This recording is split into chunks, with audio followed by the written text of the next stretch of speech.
par ce qui vit. Je n'ai rien à craindre, mes lendemains sont assurés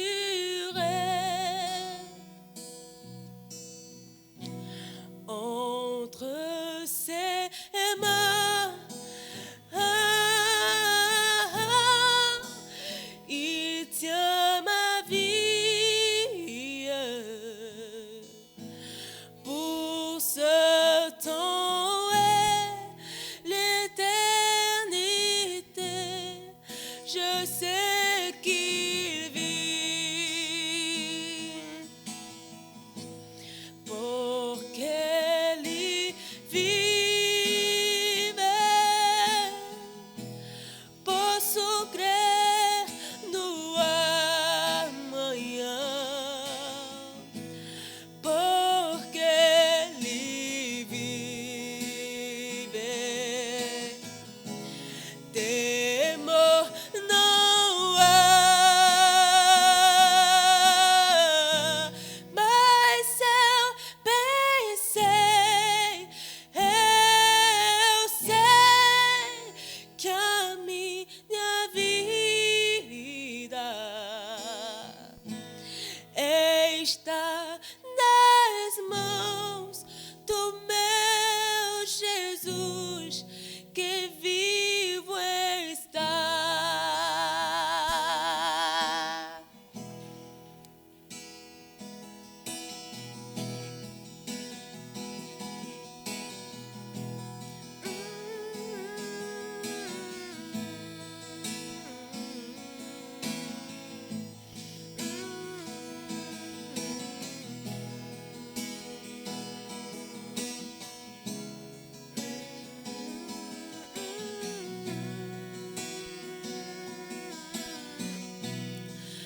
Porque Ele vive, eu posso crer no amanhã, porque Ele vive. Temor não há, mas eu bem sei, eu sei que a minha vida está nas mãos do meu Jesus, que vivo está. Alléluia.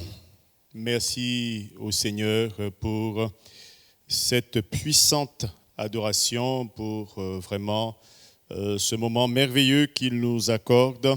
Le Seigneur est vraiment, vraiment merveilleux. Il est vraiment extraordinaire. Et nous avons qu'une chose à faire, c'est de bénir, de glorifier son saint nom, son merveilleux nom. Et merci au Seigneur pour l'opportunité qu'il nous accorde encore aujourd'hui de pouvoir nous réunir par ce biais. Alors pas physiquement, mais en tout cas, plusieurs de nous sommes branchés un peu venant de partout, un peu de partout. Et cela nous permet ensemble de partager la parole de Dieu. C'est une chose très, très, très puissante. Et ces outils qu'il nous accorde, nous en profitons encore pendant que nous en avons encore la possibilité. Alors, un grand bonjour à vous tous, grande salutation à vous tous partout où vous êtes, où vous nous suivez. Je sais qu'il y a des gens de la métropole, de la Guadeloupe et un peu de partout, bien sûr, ici, chez nous en Guyane. Et tous ceux qui, par la suite, en rediffusion, qui auront l'opportunité d'écouter ce message ou même cette adoration qui a eu lieu. Alors, je vous dis bonjour à tous et que la grâce, la paix de notre Seigneur Jésus soit avec vous. Je vous propose ensemble de présenter ce moment de la parole de Dieu, ce moment important. Ensemble, nous allons le faire.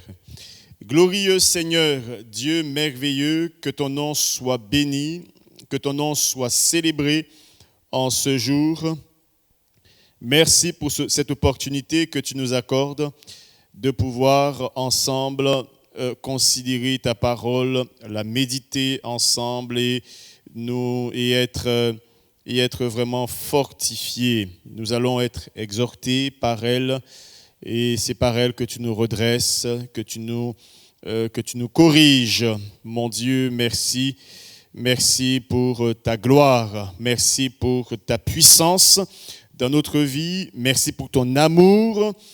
Merci pour ce moment béni. Merci Seigneur que ce laps de temps que tu nous accordes nous soit vraiment favorable. Louange à ton saint nom, gloire à ton nom merveilleux, au nom puissant de Jésus-Christ.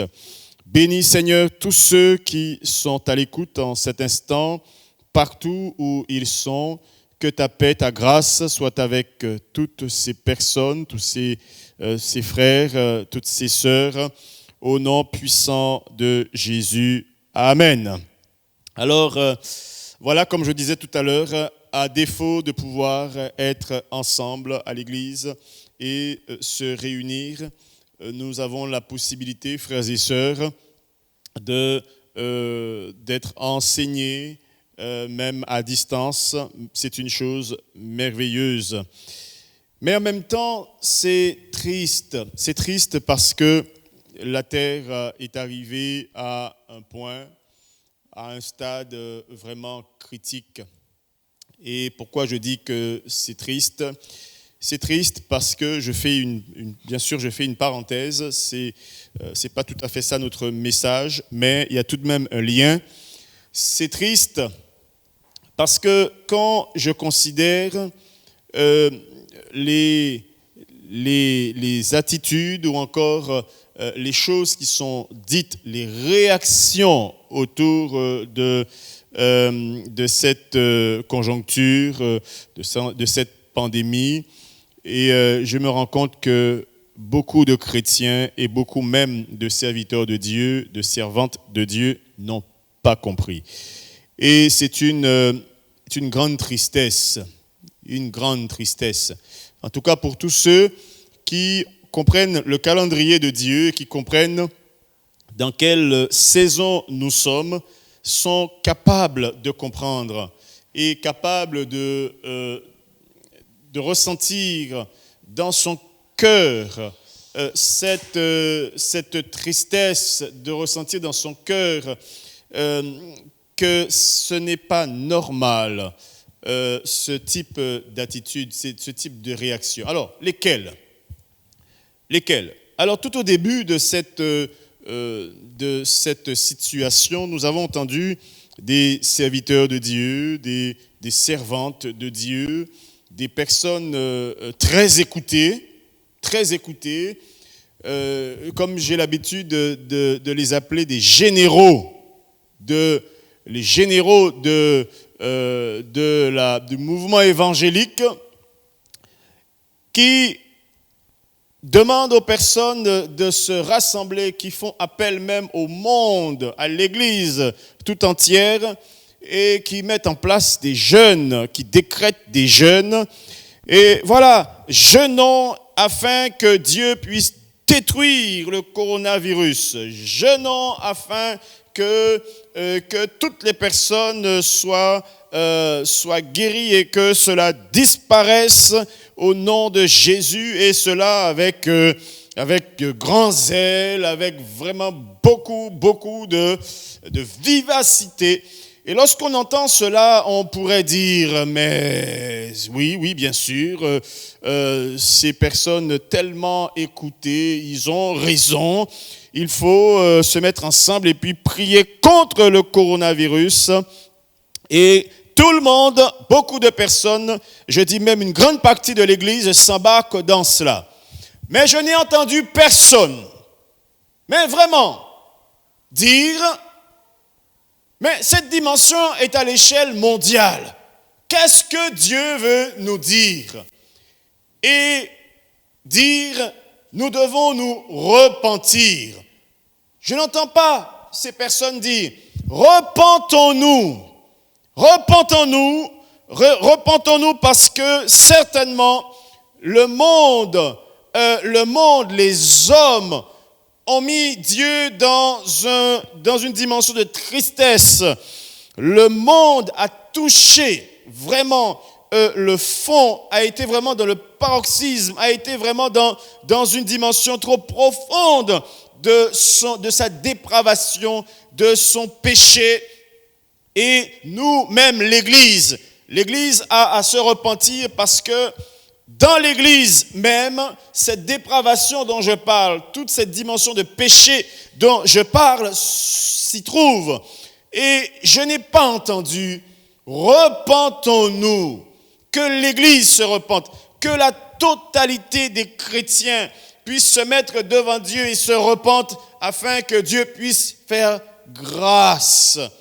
Ou plutôt, même, oui, bien sûr, que Dieu fasse grâce en donnant à un plus grand nombre d'être touchés, de comprendre que le calendrier de Dieu, on se trouve dans un calendrier de Dieu, on se trouve dans une saison spéciale et qu'il faut qu'un maximum puisse se donner au Seigneur en comprenant cela. Et nous qui avons donné notre vie au Seigneur Jésus, qui avons fait une belle confession de foi, que nous revenions au Seigneur et qu'on comprenne que nous devons nous préparer parce que le Seigneur revient. Il y a un langage de Dieu à travers cette situation. Et c'est ce qu'il faut développer, c'est ce qu'il faut dire. Et c'est à cela qu'il faut appeler l'humanité, c'est à cela qu'il faut appeler l'Église. À la repentance. Lorsqu'on regarde la parole de Dieu, à chaque fois qu'il y a eu une plaie, à chaque fois qu'il y a eu d'ailleurs une dimension aussi répandue mondialement, à chaque fois qu'il y a eu une telle situation, cela a été à cause du péché de l'humanité. J'ai même entendu des personnes, des hommes de Dieu dire, et je parle des hommes dans le même registre, dire, oh, il y a beaucoup de ceux qui disent que s'il y a le coronavirus, c'est parce que parce qu'il y a eu le péché. Mais bien sûr que c'est parce qu'il y a eu le péché. Bien sûr que c'est à cause du péché qu'il y a ce jugement de Dieu. Comment peut-on dire autre chose? Mais de quel esprit est-on animé? De quel esprit est-on animé lorsqu'on parle de cette façon et mettant de là toute une quantité d'hommes, de femmes qui cherchent Dieu dans l'erreur? Alors, ce que je peux dire à l'Église, ce que je voudrais dire à l'Église tout entière, pas seulement l'Église de la Porte Étroite, mais tous ceux qui écoutent et qui s'inscrivent dans l'Église, tous ces hommes qui cherchent Dieu, toutes ces femmes qui cherchent le Seigneur dans la sainteté, et même ceux qui sont dans toutes sortes d'autres églises, je veux dire à l'Église tout entière, nous devons nous préparer. C'est un langage de Dieu. Et Dieu est en train de dire à la terre tout entière, c'en est assez. Et c'est une saison dans laquelle nous nous trouvons. Et j'ai envie de dire une nouvelle saison. Et cela fait très longtemps que cette saison a commencé. Et nous continuons à aller de plus en plus profondément dans cette période qui va être de plus en plus difficile.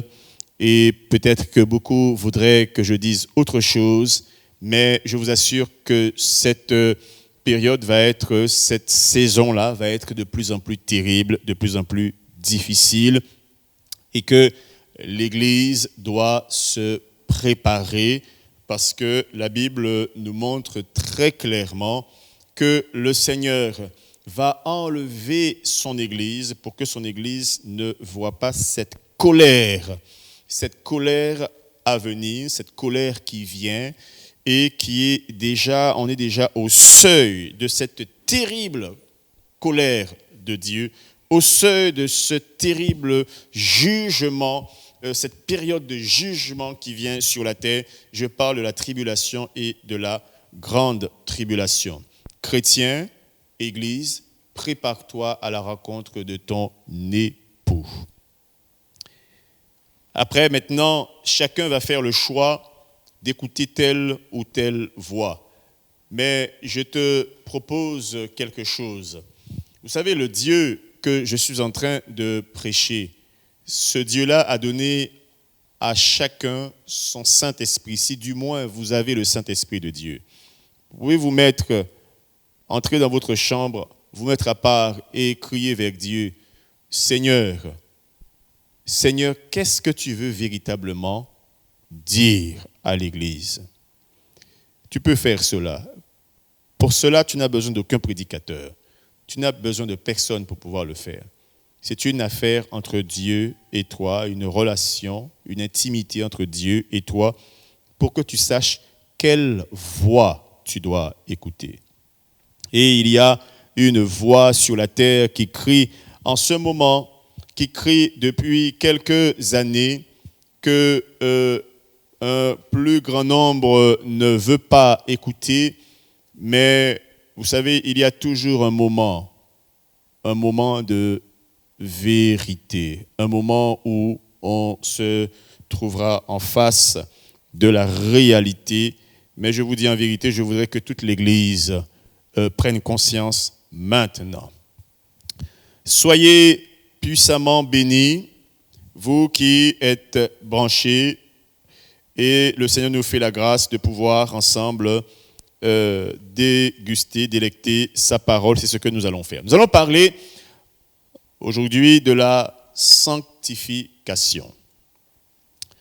Nous allons parler de la sanctification, un thème, je n'ai pas envie de dire d'actualité comme si elle n'était pas auparavant, mais je vais plutôt dire le thème. Vous savez, le thème, le sujet qui a toujours été d'actualité.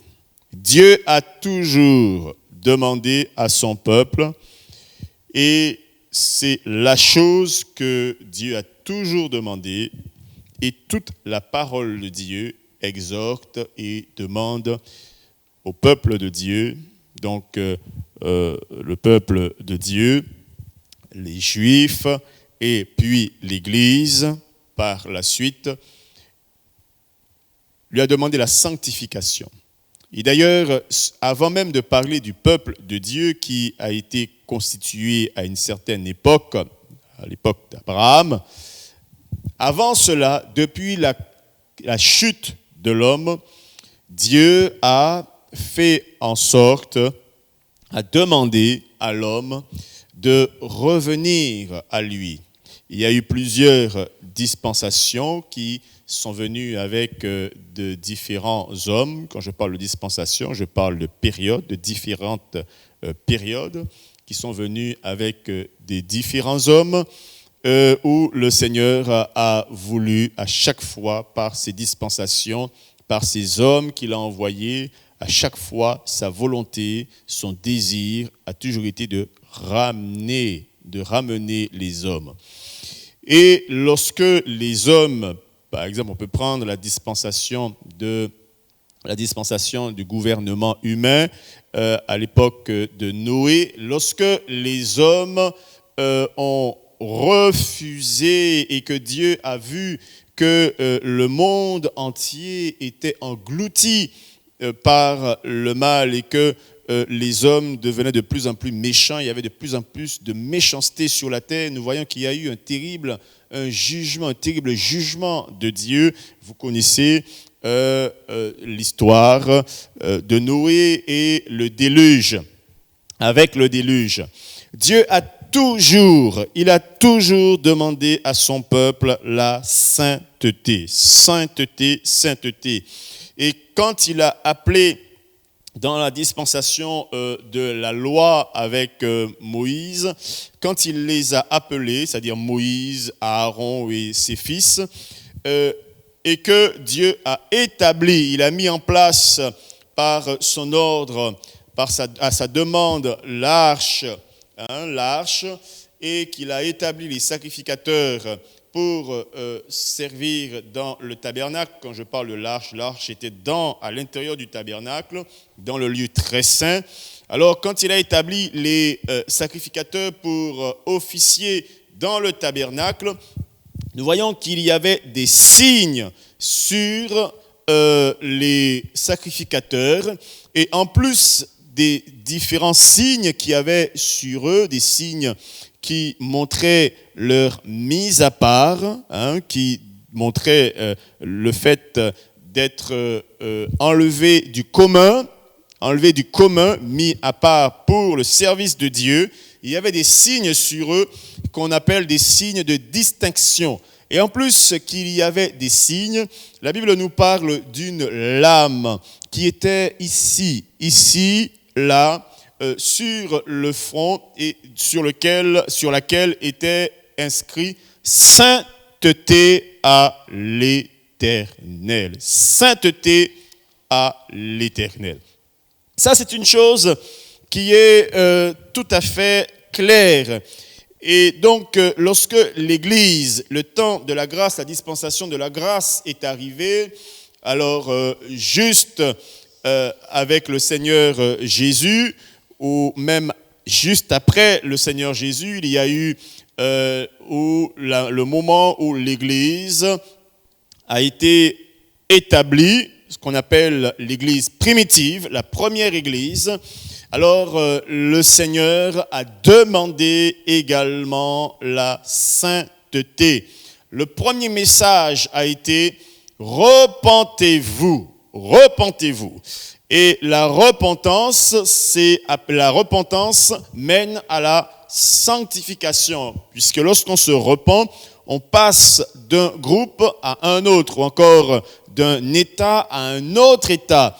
On passe du commun dans lequel on était, donc du monde, pour pouvoir passer au royaume de Dieu. Donc on est transporté dans le royaume du Fils bien-aimé, le Seigneur Jésus, et du Père. Et ça, c'est une étape, c'est un élément, un outil de la sanctification pour pouvoir sortir d'un état à un autre. Donc, dans ce que je suis en train de vous dire, dans ce préambule, vous avez pu comprendre déjà la définition de la sanctification.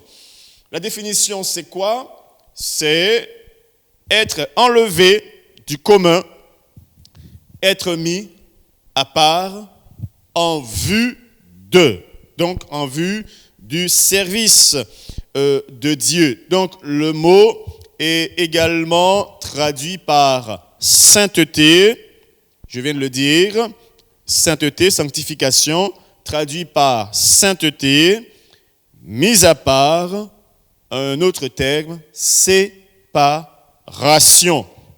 Alors, mise à part. Lorsqu'on regarde dans l'Ancien Testament, regardons dans l'Ancien Testament de Lévitique. Donc, Lévitique chapitre 8. Dans le chapitre 8, nous allons juste regarder dans le verset 12, et puis après on va remonter un peu plus loin. Mais déjà dans le plutôt dans le verset 12, chapitre 8, verset 12. Il répandit de l'huile d'onction sur la tête d'Aaron et l'oignit afin de le sanctifier. Donc il y a un acte, une action qui a été faite, l'action de mettre de l'huile sur la tête d'Aaron pour le oindre afin de le sanctifier. Il y a toute une dimension symbolique dedans, une dimension spirituelle. Alors tout simplement, globalement, sans entrer dans tous les détails, globalement, l'onction d'huile par là, c'est un acte qui montre désormais l'appartenance d'Aaron. L'appartenance d'Aaron. Vous savez, l'huile symbolise le Saint-Esprit de Dieu.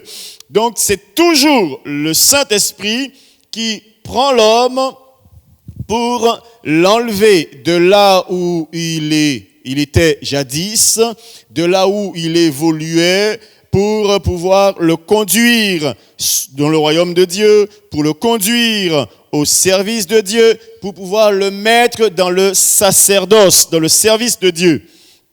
Et donc, c'est toujours le Saint-Esprit de Dieu qui le fait. Pour nous aujourd'hui, après avoir été baptisés, nous sommes baptisés du Saint-Esprit. Après avoir été baptisés d'eau, nous sommes baptisés du Saint-Esprit. Ou bien le Seigneur peut le faire simultanément ou juste avant. Le Seigneur fait comme il veut. Mais en tout cas, il y a une chose qui est claire. Il y a le baptême d'eau et il y a le baptême du Saint-Esprit. Le Saint-Esprit, ce qui le symbolise, c'est l'huile. Dans l'Ancien Testament, pour pouvoir mettre à part un homme, cet homme était choisi. Dieu avait décrété que cet homme, il est choisi par moi, donc par Dieu, et Dieu envoie un homme de Dieu, un prophète, ou encore dans l'Ancien Testament, un prophète ou un homme de Dieu, un juge, pour la personne de Samuel, par exemple, qui a envoyé Dieu vers Saül, le premier roi, puis vers David, quand Saül a été rejeté. Mais vous voyez que quand il allait avec l'huile pour pouvoir le oindre, pour qu'il puisse sortir de l'état, de l'endroit où il était, du service dans lequel il était, qui correspondait à un service quelconque du monde, et pour l'emmener dans le sacerdoce, dans le service de Dieu. Alors, c'est ainsi que Aaron a été oint, et c'est à cela que servait l'huile, et sert l'huile encore. C'est une marque de mise à part, c'est un acte, oindre d'huile, c'est un acte de mise à part, qui rappelle que celui-ci est pour Dieu, pour le service de Dieu. Et c'est un témoignage fait aux personnes qui voient, donc aux personnes physiques, mais c'est un témoignage également au monde spirituel, au monde satanique, que celui-ci, Dieu l'a mis à part. Celui-ci appartient à Dieu. Celui-là ou celle-là appartient au royaume de Dieu. Et c'est ce qui a été fait pour Aaron. Il a été oint d'huile. C'était la seule chose qui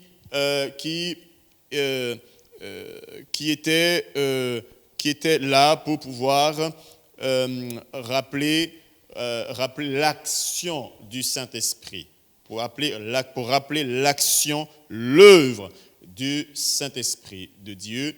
Et il y a là toute une réalité prophétique.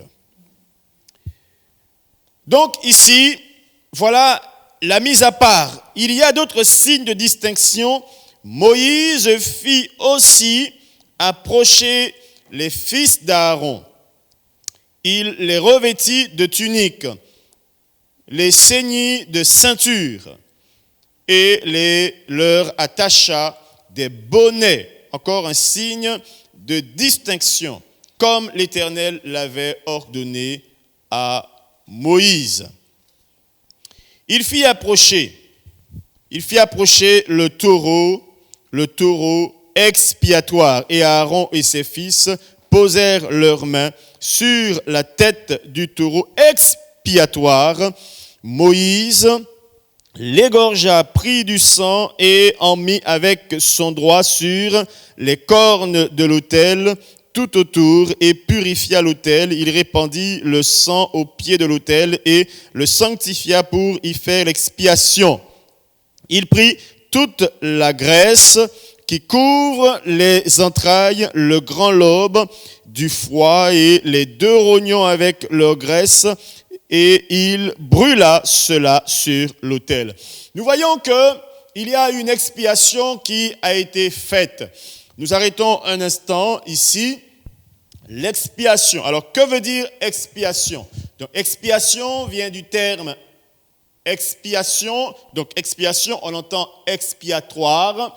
Donc, il y a là une œuvre expiatoire. S'il y a expiation, c'est pour pouvoir effacer, pour enlever le péché.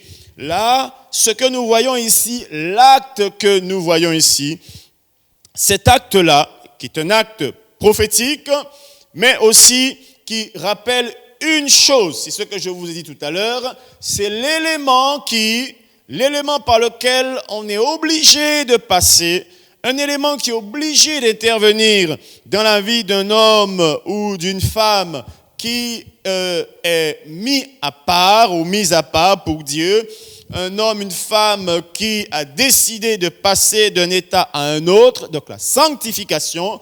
Alors cet élément qu'il faut, c'est quoi? Cet élément obligatoire, c'est quoi? C'est la repentance. Il n'y a pas de repentance s'il n'y a pas d'expiation. Alors si on se repent, c'est parce que le sang de Christ a coulé pour toi et pour moi. C'est pour cela que nous nous repentons. C'est parce qu'il y a un prix qui a été payé. Il y a une œuvre expiatoire qui a eu lieu. Et pour nous, c'est à la croix de Golgotha. Et ici, ce taureau dont il est question, qui servait de sacrifice expiatoire pour Aaron et ses fils, eh bien cela, aujourd'hui, ce qui remplace les taureaux, tous les animaux qui pouvaient être sacrifiés, c'est le sacrifice du Seigneur Jésus. C'est pour cela que j'ai dit, tout cela était prophétique. Alors là, nous sommes dans les sacrifices d'expiation pour parler de la repentance pour les péchés. Et vous savez, une chose que je veux vous dire, c'est que l'expiation, c'est pour les péchés du peuple. Là, c'était pour les péchés des sacrificateurs. Alors, il y a une chose que la Bible nous montre, et cela, je le dis pour les chrétiens. Les chrétiens, il y a 2 types de sacrifices en termes de péché. Pour le péché, il y a le sacrifice expiatoire pour les péchés involontaires. Il y a les sacrifices aussi de culpabilité. Alors, un homme qui donne sa vie au Seigneur Jésus, qui se repent, qui passe d'un état à un autre, donc qui rentre dans la vie sanctifiée, dans une vie sanctifiée, cette personne-là a laissé l'état ou encore n'est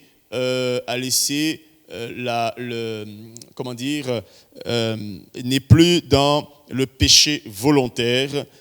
Il peut y arriver qu'il pêche involontairement, mais il n'est plus dans le péché volontaire parce que le sang de Christ a coulé et a coulé une bonne fois pour toutes, pour une seule fois. Le péché volontaire, c'est comme si on appelle un autre sacrifice. Alors qu'il y a un seul et dernier sacrifice, il n'y en aura pas d'autre. Alors, chrétien, comprends ce que je suis en train de vous dire là en cet instant. Nous revenons dans le verset 14. Dans ce verset 14, où Aaron et ses fils ont posé leurs mains sur la tête du taureau expiatoire. Alors, c'était un geste de transmission du péché. Donc, leur péché passait sur le taureau et le taureau était sacrifié. C'est cela qui se passe pour le monde, ceux qui viennent, les personnes qui viennent à Jésus et le Seigneur Jésus, et nous qui sommes au Seigneur Jésus et Jésus. C'est ça, il a pris sur lui nos péchés, nos actions et toutes nos malédictions. Que son nom soit béni, qu'il soit glorifié. C'est une chose vraiment merveilleuse et très, très, très puissante. Et je lui dis merci. Chacun de nous avons sujet à le remercier. Dans le verset 33, puisque nous ne lirons pas tout le passage, tout le chapitre 8, allons dans le verset 33, toujours du chapitre 8. Pendant 7 jours, vous ne sortirez point de l'entrée de la tente d'assignation jusqu'à ce que les 7 jours de votre consécration soient accomplis. Car 7 jours seront employés à vous consacrer. Ce qui est fait aujourd'hui, l'Éternel a ordonné de le faire comme expiation pour vous. Vous resterez donc 7 jours à l'entrée de la tente d'assignation, jour et nuit, et vous observerez les commandements de l'Éternel afin que vous ne mouriez pas. Car c'est là ce qui m'a été ordonné. Aaron et ses fils firent toutes les choses que l'Éternel avait ordonnées par Moïse. Ce passage, pour que nous puissions comprendre, il y avait des instructions que Dieu a données, des ordonnances qu'il a données à Moïse pour les sacrificateurs en vue de leur sanctification et leur consécration. Pourquoi je prends ce passage et tous ces versets? C'est pour montrer toutes ces ordonnances de Dieu, toutes ces prescriptions, toutes ces choses qui venaient directement de Dieu, qui ont été données à Moïse, son serviteur. Que le Seigneur voulait qu'ils soient accomplis. Les choses que Dieu voulait qu'ils soient mises en place, accomplies, exécutées. La Bible dit qu'il l'a ordonné. Et il dit même à Aaron et à ses fils, il le dit à travers Moïse, que vous devez observer toutes ces choses afin que vous ne mouriez pas. Afin que vous ne mouriez pas.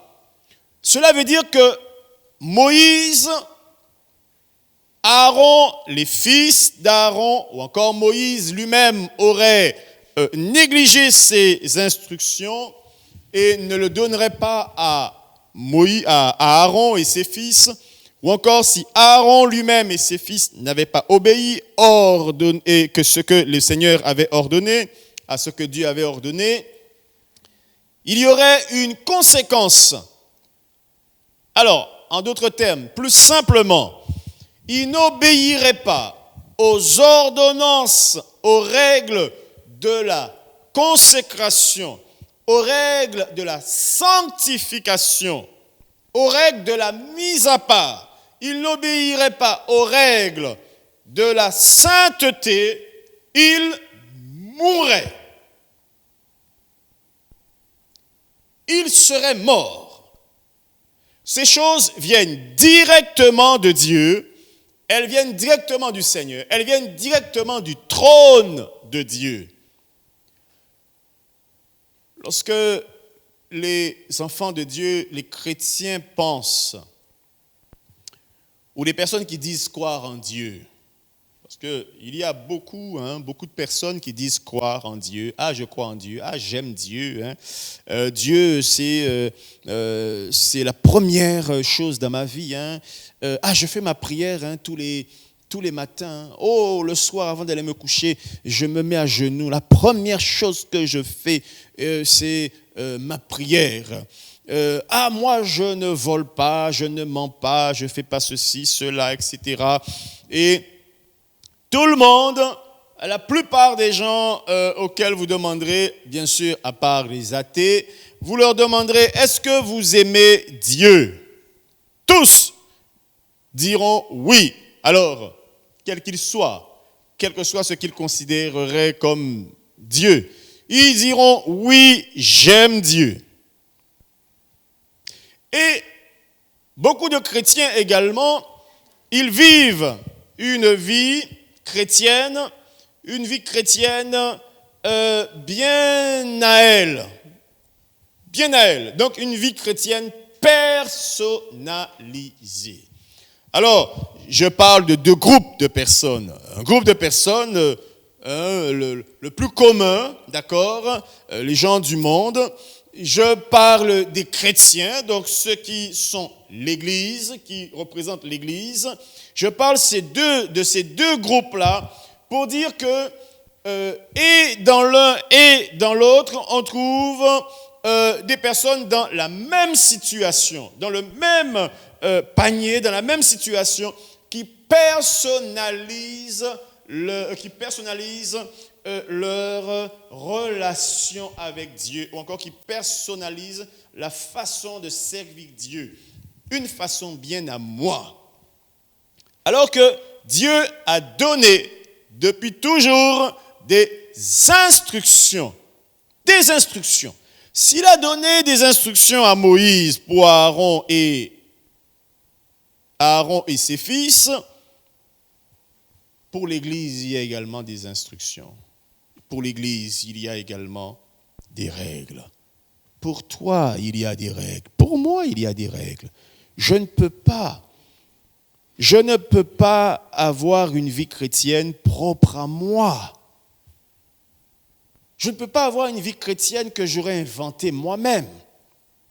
Je ne peux pas décider de prendre telle ou telle chose dans la parole de Dieu qui m'arrange, et puis les autres choses, je les rejette.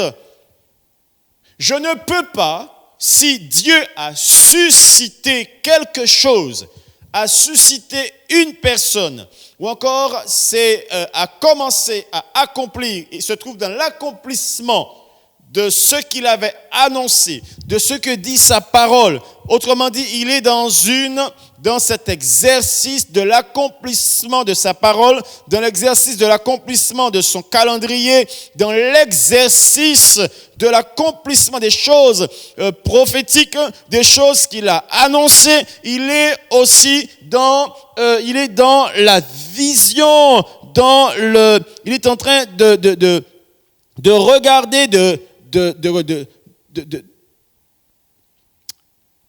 je vais vous trouver le mot.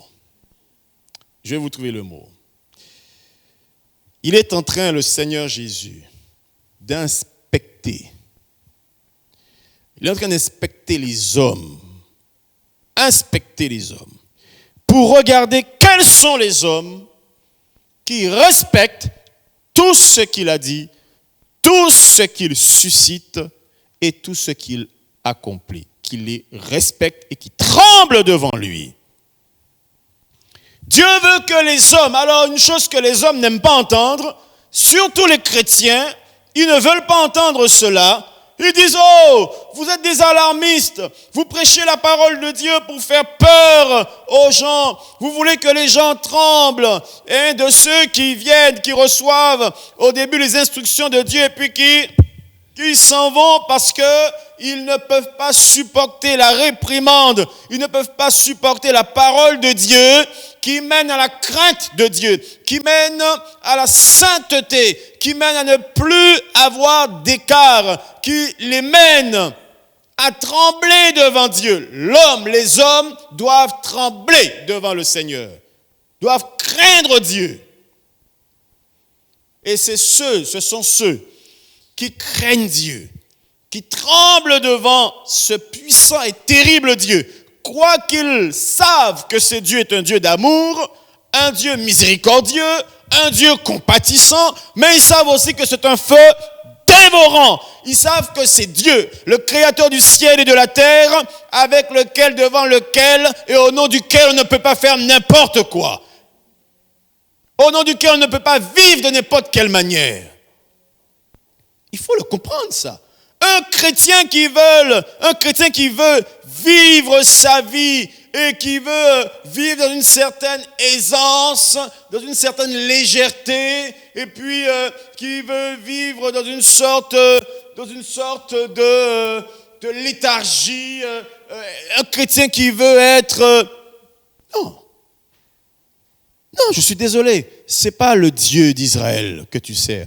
Tu sers un autre Dieu. Peut-être qu'il y a un Dieu des Européens. Peut-être qu'il y a un Dieu moderne, j'en sais rien. Mais personnellement, je ne veux pas de ce Dieu moderne. Et je t'encourage à ne pas prendre ce Dieu moderne-là. Parce que ce Dieu moderne-là va te conduire à la perdition. Ce Dieu moderne que les généraux évangéliques te prêchent, ce Dieu moderne va te conduire en enfer. Le Dieu que tu dois suivre, c'est celui qui dit, je suis le même hier, aujourd'hui et éternellement. C'est lui, le Dieu d'Israël. C'est lui que tu dois servir, le Dieu ancien, le Dieu dont on ne peut pas déterminer l'âge, qui n'a même pas d'âge. C'est lui que tu dois servir, pas ce Dieu moderne. Je ne sais pas où il est, mais je sais qu'on prêche un Dieu moderne où on peut avoir un pied à droite, un pied à gauche, on peut être sur un boulevard, on peut arriver de n'importe quelle manière, on peut arriver vivant de n'importe quelle manière, en concubinage. Oh mon Dieu, c'est une tristesse. Cela doit être une tristesse dans le cœur d'un homme de Dieu. Mais pourtant, cela est admis. Des personnes viennent nous voir, viennent à l'église, et elles sont étonnées de ce qu'elles vivent en concubinage, qu'elles vivent dans le péché, et que l'endroit d'où ils viennent, l'église d'où ils viennent, je parle des deux personnes, l'église d'où ils viennent, cela ne causait aucun problème pour elles. Elles pouvaient être baptisées, elles pouvaient être dans le service, elles pouvaient chanter, elles pouvaient être dans le service de Dieu, et que cela ne causait aucun problème. Et elles sont étonnées de ce que, quand elles arrivent, on leur dit, mais il faut mettre votre vie en règle. Vous vivez dans le péché. Nous vous aimons, nous vous accueillons, nous ne vous jugeons pas. Nous vous aimons, et c'est parce que nous vous aimons que nous vous disons, attention, on ne vous l'a pas dit. Mais comment on ne vous l'a pas dit? Vous étiez où? Dans une église. Mais comment? Mais comment cela se fait? Mais on ne l'a pas dit. Mais c'était normal. C'est pas un problème. Je dis, mais c'est pas possible. Et donc, on peut vivre de n'importe quelle manière, cela ne cause aucun problème. On peut s'habiller de n'importe quelle manière, cela ne cause pas un problème, ne cause aucun problème. on ferme la porte à la prédication de la sainteté. Quand on arrive dans une église et qu'on dit au pasteur, mais pasteur, mais combien d'années que ces personnes viennent? Oh, ces personnes, il y a de celles qui sont depuis l'origine de l'église. Mais pasteur, les saints sont dehors. Les jupes sont comme ça. Mais pasteur, regarde les maquillages, les faux cheveux, mais pasteur, quelqu'un arrive de cette façon. On accueille quiconque, on accueille toute personne, quelle que soit la façon que cette personne viendrait. On l'accueille, le Seigneur Jésus l'accueille. Vous tous qui êtes fatigués et chargés, venez à moi, je vous donnerai du repos. Mais que quelqu'un soit à l'origine de l'église, que quelqu'un soit là des années qu'elle est là, et qu'elle continue pendant des années à avoir les saints au balcon, à l'église, les jambes dehors, dans une situation devant la chaire et juste devant le pasteur, dans un état pas possible. Cela veut dire qu'il n'y a aucune différence entre le monde et l'église. Vous avez vu ce que nous avons vu ici? Toutes les règles de sanctification, les prescriptions de mise à part d'Aaron et de ses fils. Est-ce que vous avez vu même le nombre de jours d'épuration, de consécration pour s'épurer, pour se sanctifier, pour leur consécration avant d'entrer dans le service? Est-ce que vous avez vu? Et il a depuis le début de l'église, on est dans cet état. Et puis, on prêche une fois dans l'église en question.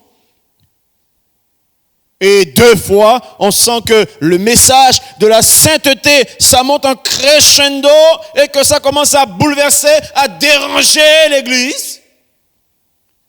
Alors que les personnes sont...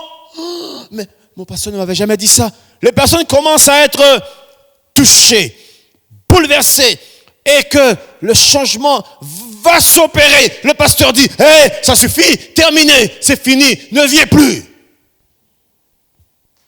Ne viens plus parce que tu es en train de bouleverser mon église. Et puis, il sent que les personnes vont commencer à partir parce qu'il y a un message qui arrive qui dérange. Oh, mon église comporte des fonctionnaires, mon église comporte des hommes d'affaires, des avocats, mon église comporte... Oh, il ne faut pas les déranger, il ne faut pas les bousculer, les bouleverser, puisque lorsqu'ils déposent la dîme, déposer une dîme de 4 000 €, c'est 400 €.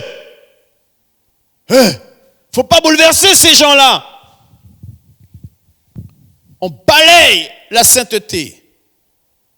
Même pas on balaye. Un coup de balai, ce n'est rien. Mais j'appelle ça un coup de pied. Mais c'est malheureux. C'est malheureux. Seigneur, aie pitié de nous.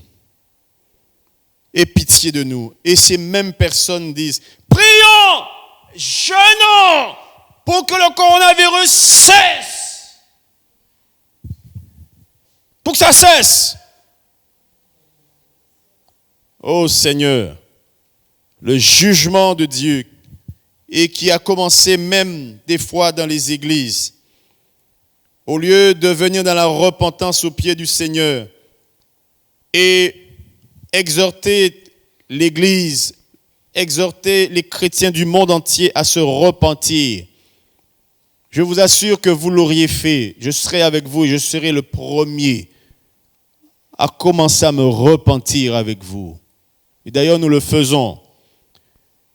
Mais priez afin qu'il soit éradiqué. Vous allez prendre la main de Dieu, vous allez forcer la main de Dieu à faire autrement, alors que Dieu est en train d'accomplir son calendrier. Alors, allez-y. Alors il y a tellement eu de jeunes qui se sont produits, qui se sont faits. Le coronavirus était encore là. Alors vous n'avez pas eu la foi. Vous n'avez pas eu la foi. Alors nous ne prendrons pas tous les passages. Il y a énormément de passages qui parlent de la sainteté, de la sanctification. Alors quelqu'un dirait, mais il s'agit ici de Aaron et ses fils. Alors Aaron et ses fils, oui, il s'agit de Aaron et ses fils. Mais l'Église aujourd'hui, tous les hommes et les femmes sont les sacrificateurs que Dieu s'est formés. Le Seigneur s'est formé un royaume de sacrificateurs. Il s'est formé un royaume de sacrificateurs. Et nous sommes tous aujourd'hui des sacrificateurs. Nous nous identifions tous aujourd'hui dans le sacerdoce de Dieu pour le royaume bien-aimé de notre Seigneur Jésus, pour le royaume et le royaume de Dieu. Nous allons continuer pour avancer un peu. Quels sont les domaines de la sanctification? Quels sont les domaines de la sanctification? Ou encore, quels sont les domaines que la sanctification peut toucher? Nous allons répondre très rapidement à cette question sans faire sans faire une grande démonstration. Les domaines que la sanctification peut toucher, nous pouvons y répondre de cette manière, très simple. De même que le péché a touché tous les domaines de notre vie. Le péché touche le corps, l'âme et l'esprit. De même, Dieu veut nous sanctifier entièrement. Les choses que je viens de vous dire tout à l'heure, les attitudes, les comportements, les actes, l'habillement, les personnes disent, par exemple, laissez-moi me vêtir comme je veux. Quel est le problème? Et beaucoup de personnes s'élèvent contre cela. Beaucoup de chrétiens même disent, laissez tranquille les gens. Il ne faut pas être après les gens, bien sûr. Il faut juste prêcher la parole de Dieu. Je vous prêche la parole de Dieu. Je vous prêche la parole de Dieu. Mais quand celui qui dit, ou celle qui dit, laisse-moi comme je suis, parce que tu ne connais pas mon cœur. Dieu regarde au cœur. Alors laisse-moi tranquille. Tu ne connais pas mon âme et tu ne connais pas mon esprit. Mon esprit et mon âme peuvent être sanctifiés. Et pourquoi es-tu après mon apparence? Mais personne n'est après ton apparence. La Bible te dit juste que ton esprit, que ton âme et ton corps soient conservés, que notre corps, notre âme, notre esprit soient conservés irrépréhensibles. Irrépréhensibles. Pourquoi? Parce que Dieu a besoin du corps pour son service, de l'âme et de l'esprit, de tout l'être, de toute la personne pour son service. Nous voyons que dans le livre de Lévitique, nous pouvons remonter un peu. Nous pouvons remonter un peu. Regardez dans le verset 7. À partir du verset 5, Moïse dit à l'assemblée, « Voici ce que l'Éternel a ordonné de faire. » Moïse fit approcher Aaron et ses fils, et il les lava avec l'eau. Il les lava avec l'eau. Donc, cela qui symbolise le baptême, qui symbolise la repentance et le baptême. Il mit à Aaron la tunique et le ceint de la ceinture.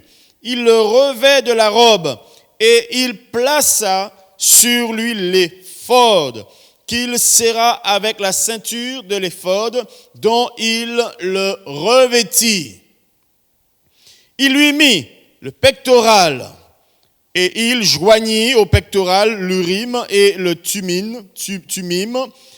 Au verset 9, il posa la tiare sur sa tête et il plaça sur le devant de la tiare la lame d'or, diadème sacré comme l'Éternel l'avait ordonné à Moïse. Sur cette lame d'or était inscrit sainteté à l'Éternel.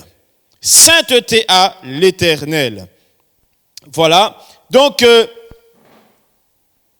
nous voyons ici que le sacrificateur, Dieu ne l'a pas appelé et lui a dit, voilà, je t'ai choisi comme sacrificateur. Maintenant, va dans le tabernacle et voilà le service que tu dois me rendre. Pas du tout. Non. Dieu a agi d'une façon en lien avec le ciel. Dieu a agi d'une manière en relation avec le standard du ciel. Dieu a agi d'une manière qui correspond au degré de ses exigences, même dans le ciel. Et pour le tabernacle et toutes les choses qu'il a faites, qu'il a demandé à Moïse, il lui a montré un modèle et lui a dit, veille à ce que tu fasses selon le modèle que je te montrerai. Et Moïse fit ainsi pour absolument tout. Et dans toutes ces choses-là, il y avait l'habillement du sacrificateur. Le sacrificateur n'est pas arrivé de n'importe quelle manière dans le temple de Dieu, dans le tabernacle, et ne circulait pas non plus de n'importe quelle manière. D'accord ? Et c'est une chose qui est tout à fait claire, et nous ne pouvons absolument pas contredire ces choses. Il était revêtu totalement. Il avait une ceinture d'éphod, il était revêtu, saint, et il avait le pectoral, il avait tout un ensemble de choses symboliques et prophétiques, et surtout la lame n'était pas oubliée, sainteté à l'Éternel. Voilà, nous n'allons pas nous étendre là-dessus. Vous voyez pourquoi aujourd'hui dans la grâce cela devrait changer. Je ne vous ai pas dit qu'un homme doit circuler avec une robe. Mais le passage nous montre que le sacrificateur était vêtu d'une façon distinguée. C'est ce que je veux vous montrer. D'une manière distinguée. Il avait des signes de distinction où on pouvait dire le sacrificateur Aaron, où on pouvait dire voici le sacrificateur Aaron, voici les fils d'Aaron. On les reconnaissait de par leur distinction. C'est ce que je veux vous dire. Je ne vous ai pas dit qu'il faut que vous ayez une ceinture, que vous ayez une robe, etc. C'est pas ce que je dis. Distinction. Ça, c'est un chrétien. Oh, oui, mais bien sûr, c'est le sacrificateur. C'est lui qui sert dans le temple, dans le tabernacle. Lui, mais oui, c'est lui qui a le droit d'entrer. Aaron, oui, c'est celui-là qui a le droit d'entrer jusque dans le lieu très saint. Oh, tu veux entrer dans le lieu très saint. Le voile s'est déchiré. Et maintenant, nous pouvons tous entrer dans le lieu très saint. Tu connais cette chanson et tu veux non seulement la chanter, mais tu veux la vivre. Entrer dans le lieu très saint parce que le voile s'est déchiré. Mais tu veux y rentrer de n'importe quelle manière. Tu ne veux pas entrer avec les exigences de Dieu. Tu ne veux pas entrer avec les signes de distinction. Tu ne veux pas entrer avec la distinction du sacrificateur. Il fallait entrer avec la distinction du sacrificateur. Pourquoi l'Église aujourd'hui peut-elle marcher? Peut-elle avancer avec le monde? Et on ne peut pas savoir lequel qui va en boîte de nuit et lequel qui va à l'église. On ne peut pas savoir lequel qui va au carnaval et lequel qui va... Ce n'est pas possible. Ce n'est pas possible. Ce n'est absolument pas possible. C'est une chose qui déchire le cœur de Dieu. Alors, concernant encore, quels sont les domaines de la sanctification que touche, ou plutôt quels sont les domaines que la sanctification touche dans notre vie? Alors, il touche, bien sûr, notre corps, notre âme, notre esprit. Pourquoi encore notre corps? Notre corps encore, regardons dans le livre de Thessaloniciens au chapitre 5. 1 Thessaloniciens chapitre 5. Regarde. Chapitre 5 au verset 23. Que le Dieu de paix vous sanctifie lui-même, tout entier, et que tous vos êtres, l'esprit, l'âme et le corps, soient conservés irrépréhensibles lors de l'avènement de notre Seigneur Jésus-Christ. Lors de l'avènement de notre Seigneur Jésus-Christ. Autrement dit, lors du retour de Jésus. Qu'il soit conservé irrépréhensible. Autrement dit, lorsque le Seigneur Jésus va revenir, il faut qu'il trouve notre corps, qu'il trouve notre âme, notre esprit irrépréhensible. Il faut qu'il le touche, qu'il le trouve ainsi. Pourquoi notre corps? Alors, je suis axé sur le corps parce que vous savez, le corps, c'est vraiment la chose que le chrétien adule tellement. C'est vraiment la chose que le chrétien ne veut pas, que le chrétien même idolâtre. Que le chrétien idolâtre. Son apparence, c'est vraiment la chose qui cause un problème énorme pour la sanctification du chrétien. Alors, une des choses, bien sûr, il y a l'esprit également et l'âme. Et je ne sais pas si on aura le temps de voir comment et pourquoi. Mais le corps, je veux montrer quelque chose concernant le corps. Parce qu'on a tendance à penser que le corps va mourir et que ce corps-là, on n'a pas besoin de le sanctifier. Le corps va mourir, certes. Mais je vais vous montrer deux choses concernant le corps. La Bible dit qu'il soit conservé irrépréhensible pour le jour de l'avènement du Seigneur. Mais et ceux qui sont morts alors? Ceux qui seront morts,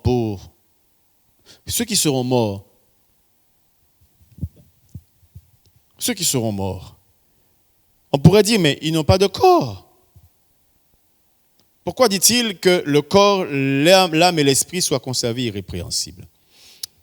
Le corps, même lorsque tu meurs, lorsque un homme, une femme, quelqu'un est mort, le corps va être reformé. Dieu en a besoin. Le corps va être reformé.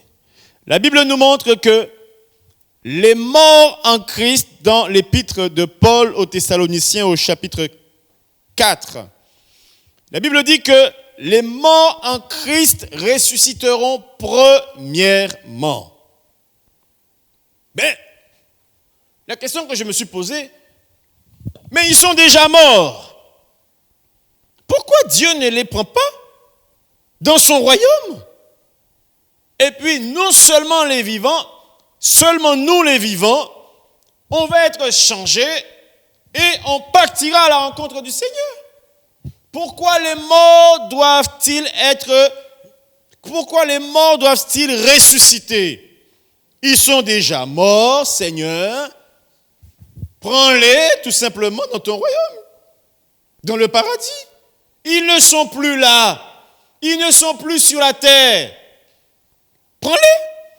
Pourquoi Dieu doit-il aller dans un tombeau, un endroit aussi souillé? Pourquoi un endroit où des gens sont morts, une personne qui est morte depuis plusieurs milliers d'années, ou plusieurs centaines d'années, ou quelqu'un qui est mort, 5 ans, ou peut-être même celui qui est mort il y a 3 jours, 10 jours, qui sent mauvais. Qu'est-ce que Dieu va chercher là? Qu'est-ce qu'il va chercher là? Je ne comprends pas. Que va-t-il chercher là? La logique voudrait, alors je parle d'une manière humaine, Seigneur, il est mort, il est déjà parti, il n'est plus sur la terre, il n'existe plus. Là-bas, là, c'est la souillure. Là-bas, là, Seigneur, ça sent mauvais. Lazare, la Bible nous dit depuis 4 jours, il était là, il était mort. Mais Seigneur, ça fait 4 jours qu'il est là. Qu'est-ce que tu vas chercher là? Il sent déjà. Oh Seigneur, oh mon Dieu. Dieu est tellement extraordinaire, tellement puissant. Et ses voies sont tellement impénétrables. Que va-t-il chercher dans le tombeau de Lazare qui sent déjà mauvais? Seigneur, il sent déjà. Alors, ici, pareil, Seigneur, au moment où Dieu, le Seigneur Jésus reviendra, des millions de personnes sera mort depuis 10 jours, 9 jours, 4 jours, 5 jours, et sera dans la puanteur, seront en train de faire des vers. Le Seigneur va dedans, par la puissance de son Saint-Esprit, pour pouvoir relever ces personnes, les reformer.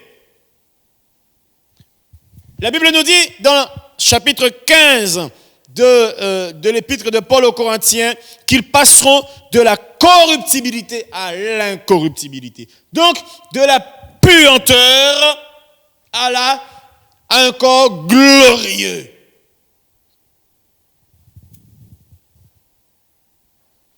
Est-ce que nous voyons la valeur du corps? Le corps que nous méprisons? Même pas que nous méprisons. Pour nous, on ne le méprise pas. Pour nous, on ne le méprise pas. Pour toi, tu ne le méprises pas. Au contraire, tu en prends soin.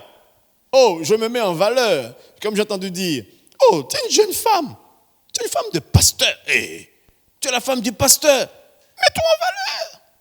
Ne sois pas comme toutes les autres femmes qui s'habillent là, avec de longues jupes là, avec un truc jusqu'ici. Mets-toi en valeur. Mets un petit peu... et puis, mets une jupe un petit peu plus moderne, plus courte. Ou bien, même si elle est longue, mais elle est un peu plus serrée. Tu es la femme du pasteur quand même. Ou encore, qu'elle soit un petit peu découpée un peu plus haut et que ce soit moderne. Il faut que ça ait une marque de modernité, ma sœur. C'est ce que disent les personnes. Maquille-toi bien. Maquille-toi bien, tes cheveux sont trop grainés, trop courts. Alors, grainés en créole, pour ceux qui écoutent et qui ne parleraient pas créole, crépus. Voilà, trop crépus. Alors, mets des rallonges, mets des rajouts, mets des tissages. Et puis, mets des extensions. Et puis les choix des extensions. Écoute-moi, tu es une femme distinguée, mais de vrais cheveux. Mais ces vrais cheveux sont pris en Inde, sont pris en Pakistan, sont pris dans des différents pays, des femmes dont leurs cheveux poussent très rapidement, très très vite et servent des dieux, servent des démons, sont possédés et les industriels viennent leur couper les cheveux pour les emmener et les mettre dans ta tête. Toi, tu es tout content d'avoir de beaux cheveux et puis tu les envoies comme ça alors que ce n'est pas à toi, mais en fin de compte, tu es plein de démons. Quand un esprit possède quelqu'un, les ongles de la personne lui appartiennent. Ses cheveux lui appartiennent. Ses ADN lui appartiennent. Tout lui appartient. Absolument tout. Donc le cheveu que tu prends là, ne pense pas que le cheveu, alors ce cheveu est mort ou encore il n'a rien dedans. Ne pense pas qu'il n'a rien, absolument rien dedans. Enfin, nous n'allons pas nous étendre là-dessus. Mais voilà comment le chrétien pense prendre soin de son corps. Tu es en train de déshonorer, tu es en train de souiller le corps qui doit ressusciter. Tu es en train de mépriser le corps qui doit ressusciter. Tu n'es pas en train de le maintenir dans la sainteté. Beaucoup de personnes auront des surprises. Alors qu'ils posent des mains aux malades, les malades sont guéris. Alors qu'ils font de belles adorations et qu'elles ont une belle voix et que lorsqu'elles chantent, les gens ont des émotions. Vous savez, le monde aussi, quand elles chantent, elles donnent des émotions, hein. Lorsqu'elles chantent, les gens ont des émotions. L'église est pleine par rapport à elles, parce qu'elles ont des talents. Elles chantent bien, elles chantent avec harmonie. Elles jouent bien, ils jouent bien à la musique.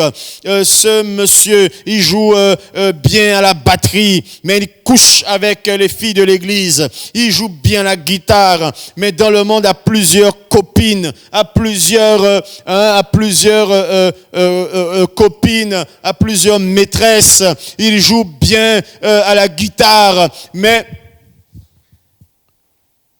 Et puis, tout cela, il n'y a pas de problème pour tout cela. Beaucoup auront des surprises. Beaucoup auront des surprises. Le jeu de séduction avec les hommes, beaucoup auront des surprises, malgré ton service dans l'église apostate, dans l'église pleine. Parce que pour les gens, une église pleine, c'est symbole d'une église puissante et une église qui a du succès. Une église pleine, c'est une église pleine, beaucoup d'offrandes qui rentrent, de dîmes d'offrandes qui rentrent, qui permettent d'ouvrir une autre, et une autre, et une autre, et une autre, et une autre, qui devient un grand ministère implanté partout le monde. Voilà la puissance de l'église.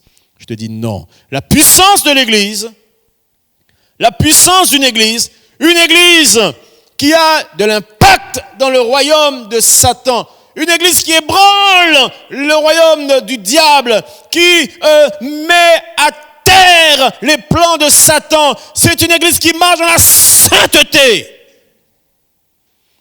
Une église qui marche dans la repentance. Une église où les hommes, les femmes respectent leur Créateur. C'est une église où les personnes se maintiennent, corps, âme et esprit, dans la tente du Seigneur. C'est ça. Vous voyez ce qu'il dit? Irrépréhensible pour le jour de l'avènement du Seigneur. Le Seigneur ira chercher ton corps qui pue, qui sent mauvais dans le tombeau.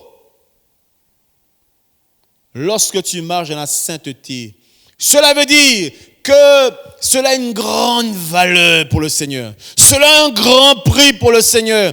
Cela ne l'empêchera pas, à cause de ta sainteté, à cause de ta marche, à cause de ta sanctification, de ta mise à part, de ton amour pour lui. Il ira te chercher dans la puanteur. Il n'aura pas peur d'aller dans le tombeau, même si ça sent mauvais. Et nous avons vu dans un des enseignements, qu'il a dit dans un des enseignements, Ésaïe chapitre 26, oh, même s'il pue, même s'il sent mauvais, même s'il est cadavre, même s'il est poussière, quelle que soit l'étape, quel que soit le niveau auquel il est arrivé dans le processus de la dégradation,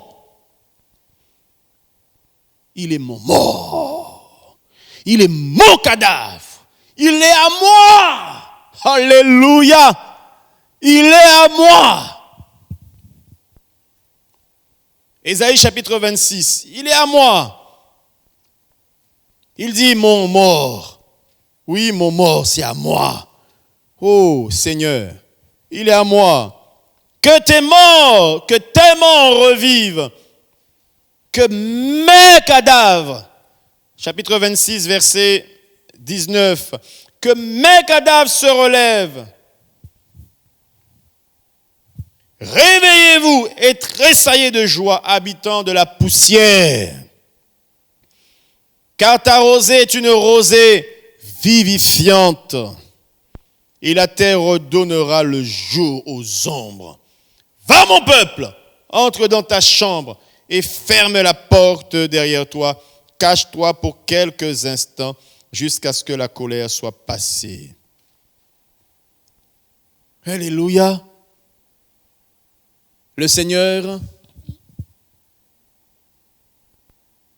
a un groupe de personnes. Le Seigneur a un groupe de personnes. Je parle des personnes qui se sont distinguées, qui ont accepté la distinction, qui ont accepté les prescriptions de la distinction, qui ont accepté les ordonnances de la sanctification, les ordonnances de la sainteté. Ces personnes deviennent le groupe de personnes, deviennent la population que le Seigneur aime d'une manière extraordinaire. Le Seigneur a une attention qui ne peut pas être expliquée pour elle. Et le Seigneur dit, vous êtes à moi, et vous êtes à moi même dans la poussière, vous êtes à moi même cadavre, vous êtes à moi. Vous êtes à moi, et j'ordonne. Je donne à la poussière, j'ordonne à la terre de vous relâcher. J'ordonne à la terre, au tombeau de vous relâcher. Je veux de vous.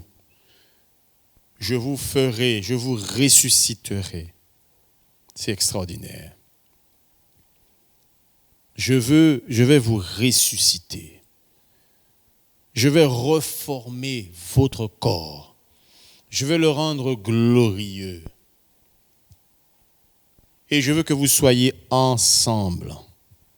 Vous morts et vous vivants, ensemble, changés pour aller à ma rencontre.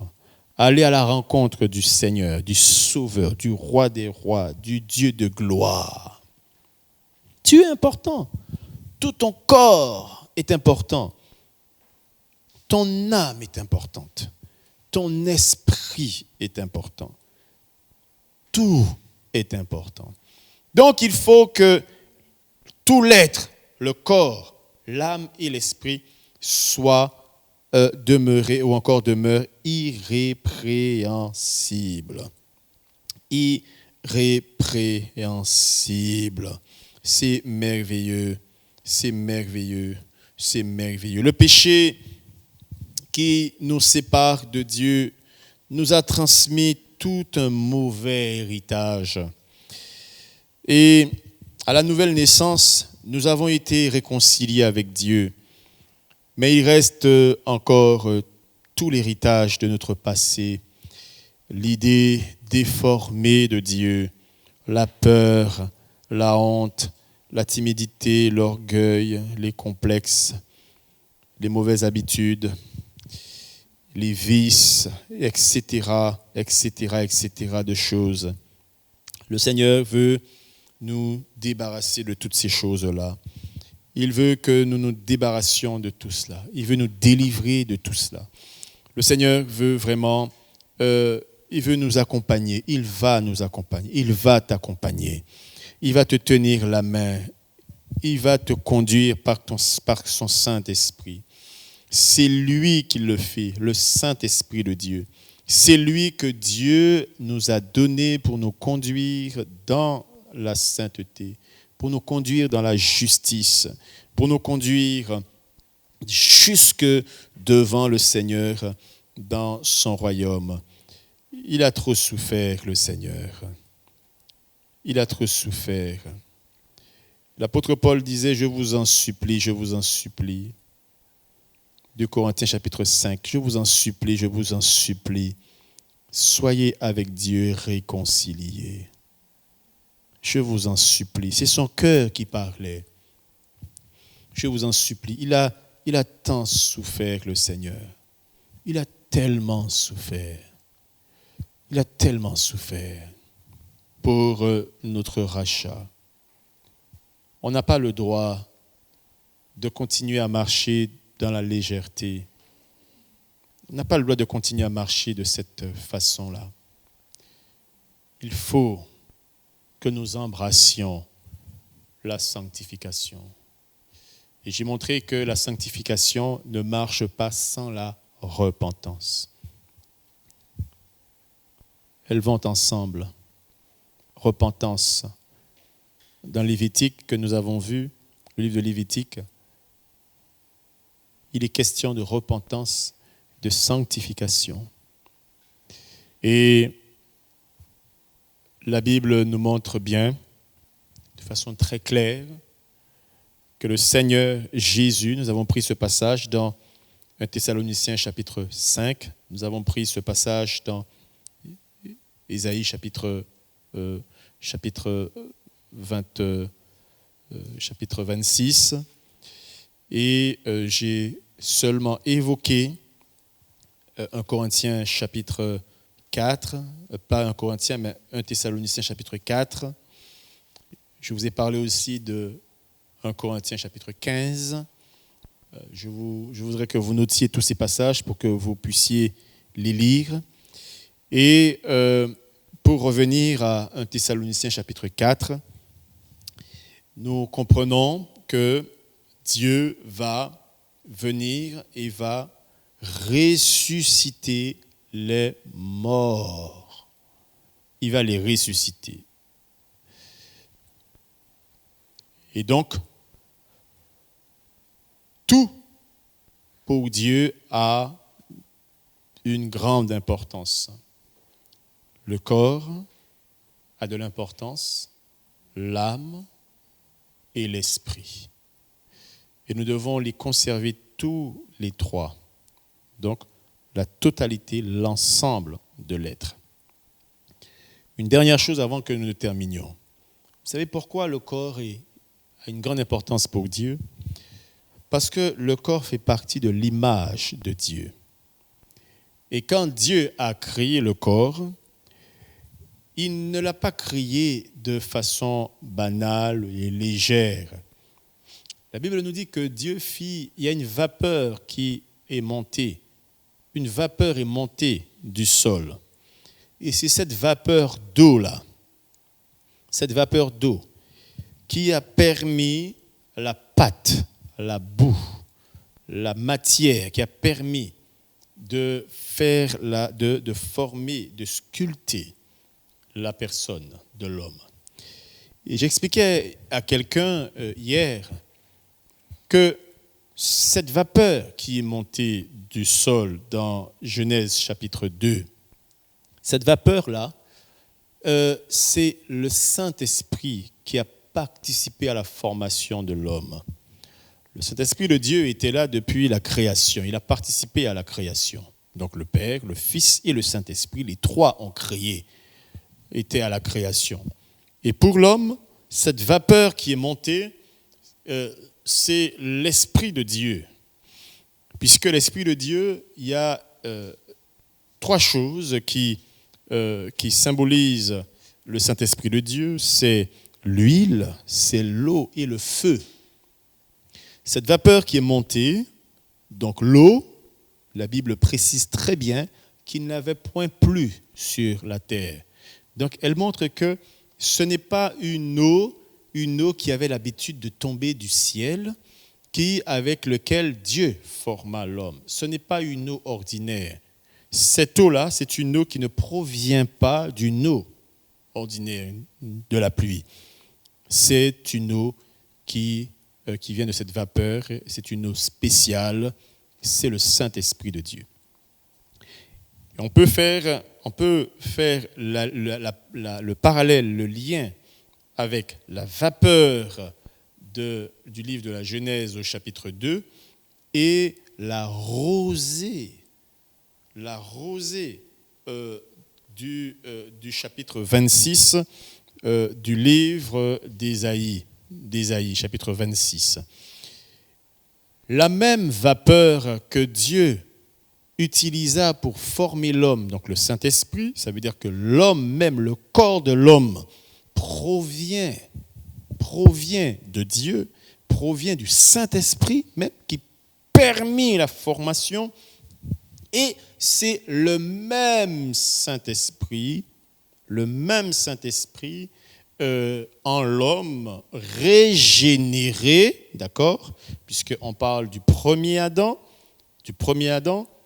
qui était animé de Dieu, du Saint-Esprit de Dieu, qui était conduit par Dieu, d'accord. Et puis on parle de nous aujourd'hui qui avons reçu le Saint-Esprit. Donc Dieu nous a redonné son Saint-Esprit qui est en nous. Ce même esprit-là qui est appelé la rosée. Et il redonnera le jour aux ombres. C'est ce que je souhaiterais que vous compreniez avant que nous ne terminions ici au verset 19, la dernière partie du verset 19, car la rosée est une rosée vivifiante et la terre redonnera le jour aux ombres. La terre redonnera le jour aux ombres. Et donc, c'est à ce moment-là que c'est le processus de la résurrection avec la rosée. C'est pour cela, écoute bien, c'est pour cela, ne meurs pas sans le Saint-Esprit de Dieu. Toute personne qui serait morte n'ayant pas le Saint-Esprit de Dieu ou ayant méprisé le Saint-Esprit de Dieu, sa résurrection est compromise. C'est la même personne ici, la rosée qui est là, et la vapeur du livre de la Genèse, ce sont les mêmes. C'est pour cela que ton corps, tu dois le conserver. C'est pour cela que ton corps est important. Donc, la vapeur et la rosée, le Saint-Esprit. Ton corps est important. D'accord? C'est pour cela que l'homme est une créature aussi merveilleuse. N'oublions pas que Dieu a dit, formons l'homme à notre image. Donc, tout le monde y a mis la main afin que l'homme puisse les ressembler. Je parle de la Trinité. Soyez bénis. Je vais prier le Seigneur et vous qui voudrez accepter le Seigneur Jésus dans votre vie comme votre Sauveur et Seigneur, c'est un moment vraiment favorable, juste avant le retour du Seigneur, juste avant l'enlèvement de l'Église, que ceux qui entendent la parole de Dieu puissent le faire, donner sa vie à Jésus. Alors vous allez répéter après moi. Seigneur Jésus, je viens vers toi maintenant, ayant entendu ta parole. Je te donne mon cœur et je me repens en te demandant pardon pour tous mes péchés. Fais-moi grâce, Seigneur, aie pitié de moi. Je veux aujourd'hui passer de la mort à la vie, du royaume de Satan au royaume de Dieu. Et j'ai compris que cela se fait par Jésus. Seigneur, tu es mort pour moi à la croix de Golgotha. C'est pour cela que je m'approche de toi pour te donner ma vie en t'acceptant dans ma vie comme Sauveur et Seigneur. Dieu de gloire, je t'en supplie, établis-moi aujourd'hui dans ton royaume. Mène mes pas sur le chemin de la vérité. Aide-moi à marcher dans la sainteté pour hériter ton royaume. J'ai compris maintenant que sans la sainteté, nul ne peut entrer dans ton royaume.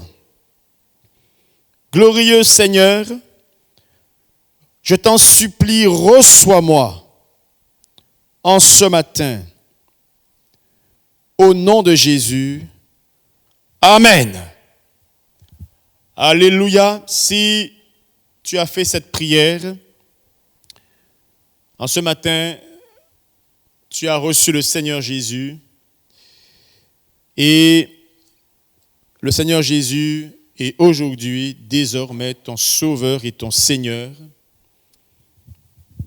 et il conduit ta vie. Prends cela très au sérieux. Et aussi, il y a les coordonnées sur Facebook. Tu peux nous contacter pour pouvoir passer par les eaux du baptême après cette confession de foi. Et surtout, je t'en supplie, après une telle confession de foi, ne prends pas le risque de persévérer dans une église apostate, de persévérer n'importe où. Il faut que tu persévères dans une église où on te prêche la sainteté, la préparation, ta préparation, une église qui te prépare à rencontrer ton Seigneur. Parce que le Seigneur Jésus revient. Il revient là. Que le Seigneur te bénisse. Que sa grâce soit avec toi. Au nom merveilleux et puissant de Jésus-Christ. Nous sommes à ta disposition pour répondre à tes questions. Donc, il y a le numéro de téléphone, l'adresse, les différentes adresses sur Facebook. Et surtout, partagez cette adresse afin qu'un plus grand nombre entende la parole de Dieu et soit sauvé. Shalom.